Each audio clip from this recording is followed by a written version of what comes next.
So what does it mean to be on the right path? Some people might say it's living your dream or pursuing your passions, fulfilling your purpose on this planet. You could call it any of those things. But I think to be living on the right path is to be living in alignment with your dreams and desires and developing and using your skills, talents, and passions to do so. And living in a society that has largely become robotic and mechanical, it can be easy to detour from the path that is right for us.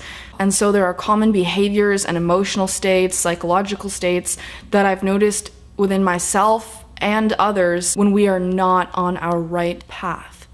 So number one is you get jealous of people who are living their dreams or succeeding at something they're passionate about. When we are aligned with our path, our purpose, the success of others will naturally ignite and inspire us. When you find yourself getting jealous of another person being happy and successful, that's a sure sign that you're not aligned with doing so for yourself and creating happiness and success for yourself. We're often so willing to not believe in ourselves and not work towards doing what we want to do deep inside. And then we look at other people who did what they want to do, are doing what they want to do, are great at it, succeeding at it, and then have this stirring, dark feeling in us that we're jealous of them. And that's just crazy. So the key is to start letting others who are loving their life, successful, happy, start allowing them to inspire and ignite you. Take your power back and realize that we're all just human, and if someone else can do it, you can do it too. Every successful person had to start out somewhere, and many of the most successful people started out with nothing. So keep thoughts like that in mind and take things one step at a time. Start making choices and spending your time doing what makes you happy. The second sign is that you are easily affected by the opinion of others. There are times where we are all easily affected by the opinion of others. However, when we know in our gut that we are doing something great for ourselves, the opinion of others can't really shake that. At the same time, when we're not spending enough time nurturing our skills, passions, and desires, we're not going to have a secure, competent space within ourselves that comes with doing that, and thus people's opinions and opposition is going to be able to get under our skin and affect us a lot easier.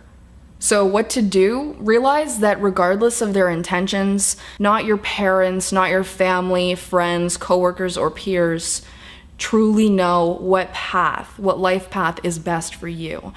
Even though sometimes they desperately believe they do, only you can know what path is best for you and your life. So start taking small practical steps, spending more time doing what feels right, and less time worrying about what other people think. And what seems to be true in many cases is the ones who often bring you down or make you doubt yourself are people who are not living their dreams or working to fulfill their highest potential. When I think about the people who have helped me doubt myself or feel down about myself or down about pursuing my dreams, I can't think of one who was actually where they wanted to be in life and living their dreams, pursuing their passions, reaching their potential. It's generally the people who are not in the space they want to be that will help you remain in the space that you don't want to be. So hopefully somebody will break the chain, and hopefully you can break that chain, because you don't want to be someone who's not happy with where they're at, helping other people to remain unhappy with where they're at. You want to be someone who is where they want to be and inspiring and helping others to do the same. So the third sign that you're not on the right path is that it's easy for you to feel depressed and hopeless. And while there is factors for depression like past trauma, nutritional deficiencies, I'm talking about a specific type of hopelessness that will creep in 3 or 4 times during a conversation with someone because it's triggering within you that you're not doing what you're supposed to do, or you're not doing what you want to do. And it's actually a blessing in disguise that depression, hopelessness, and emptiness is rampant when we're not living in alignment with our purpose.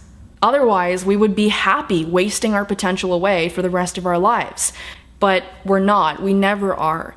And people who are wasting their potential away for 5, 10, 20, 30, 40 years, who seem to be happy, they will almost always be struggling with some sort of addiction to help fill that void, fill that emptiness, whether it's substance abuse, alcoholism, drug addiction, food binging addictions, psychological addictions. So what to do?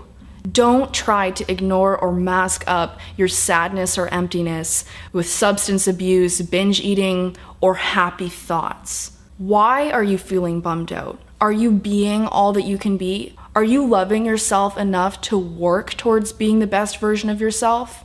Are you going outside of your comfort zone to do what you love, to do what you want? Are you nurturing your skills, talents, and passions? Are you reaching your potential? Why not?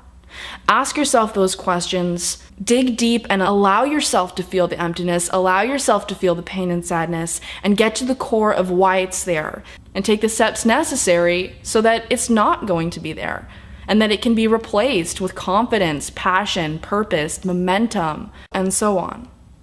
Another major sign that you are not on your right path is you spend more time focusing on other people rather than your own ideas and desires. When we are out of touch with our goals, dreams, and passions, we tend to spend a lot of time focusing on what's going on in other people's lives, which is useless because what's going on in their lives is not your life, and what's going on in your life and what needs to be going on in your life should be the center of your attention most of the time. When we're focusing on other people and what they're doing and what's going on with them, our creative ideas and aspirations will dull out and die, and the psychological space for creative ideas and aspirations to come through will be closed off because we are out there rather than in here, which is where we should be. We should stay inside ourselves, not let our consciousness jump all around to other people's drama and bullshit. It's just completely destructive. It will drain anyone of their mental energy, which could be spent and should be spent on their own lives and creative endeavors. Just let people be where they're at and confidently walk in the direction of your dreams. It sounds pretty simple, but most of us don't do it most of the time. And while it's perfectly healthy to get inspiration from others who are living their dream or succeeding or doing well, spend less time focusing on them and seeing them as if they are ahead of you and more time harnessing the inspiration that you get from them. Take action for your own life, your own career, and your own success one step at a time.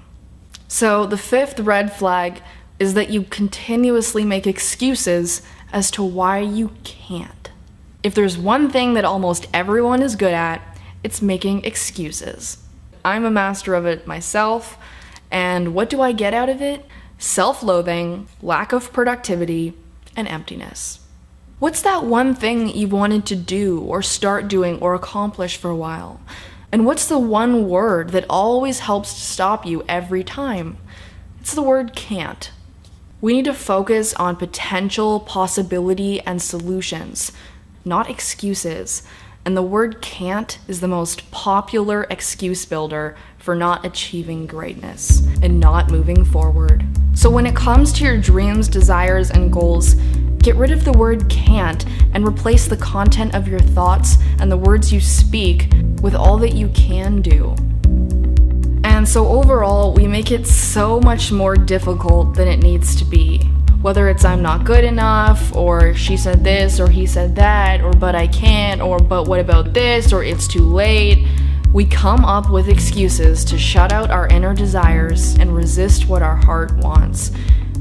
Everyone, even the most successful people, have had doubt and times where they didn't nurture their skills, talents, and passions. But the difference between those who live a fulfilling life and live their dreams and those who don't are the ones who listen to their heart and the ones who don't. And not being on the right path doesn't make you a bad person, it doesn't make you stupid, it doesn't make you inept. It is simply the result of living in a society that is vastly disconnected from our true nature, which is to be free and to be creators. And we're not living as that. We're not living free. We're not living as creators.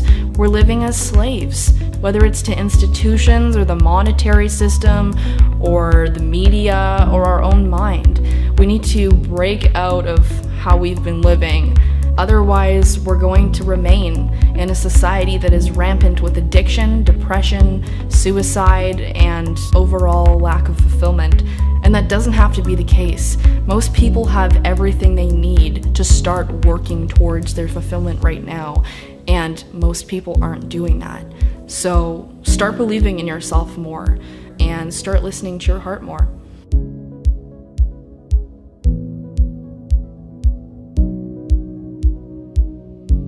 And thanks for watching.